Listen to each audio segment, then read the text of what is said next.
Imaginez la scène suivante. Un dimanche soir, votre mari rentre à la maison après avoir rendu visite à sa mère. À l'improviste, lâche une bombe.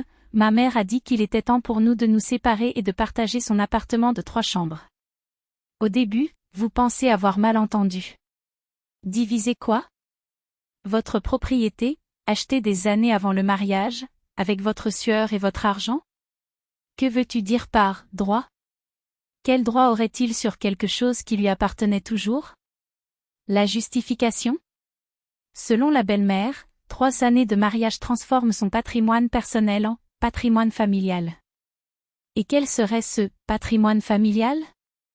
Un nouveau canapé, un papier peint changé, un sol stratifié posé avec tant de soin, et c'est tout. Soudain, votre belle-mère pense que 20 000 roubles dépensés en rénovation vous donnent droit à la moitié d'une propriété d'une valeur de 8 millions. Absurde? Pas pour elle. Pour elle, c'est la justice.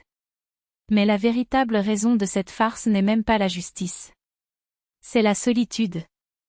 20 minutes, c'est trop pour une mère qui ne supporte pas de voir son fils partir.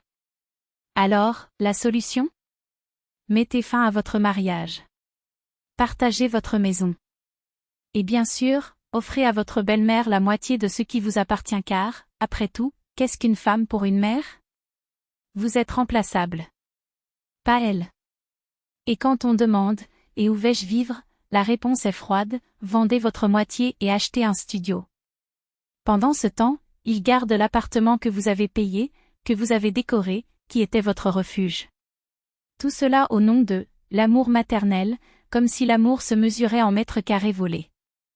Vous argumentez, c'est le mien. Je l'ai acheté avant le mariage. Mais la belle-mère a déjà consulté des experts, en l'occurrence, le voisin qui travaille comme avocat au noir. Et elle a garanti, vous pouvez gagner devant le tribunal. Vous pouvez leur retirer la moitié de ce qui ne leur appartient pas. Vous pouvez transformer votre sécurité en un jeu d'intérêt. Jusqu'à ce que vous cherchiez enfin un véritable avocat. Et il confirme une évidence, les biens acquis avant le mariage ne sont pas partagés.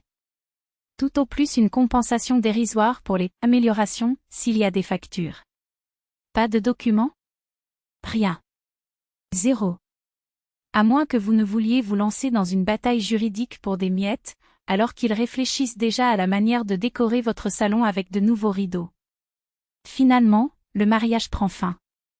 Il s'installe dans la maison de sa mère, essayant, sans succès, de s'emparer d'un morceau de ce qui ne lui a jamais appartenu. La belle-mère grogne encore, vous traitant avare, de ne pas abandonner ce qui vous revient de droit. Mais la leçon demeure, quand un homme répète que « ma mère a dit », méfiez-vous. Car parfois, derrière un divorce forcé, il y a juste une tentative flagrante de prendre possession de ce qui n'appartient qu'à vous. Et sachez, pas de papier peint, pas de nouveaux revêtements de sol, pas d'années de vie commune ne donne à personne ni à votre belle-mère, ni à votre mari le droit de prendre votre maison. Le mariage n'est pas un titre de propriété. Et le divorce n'est pas un permis de voler.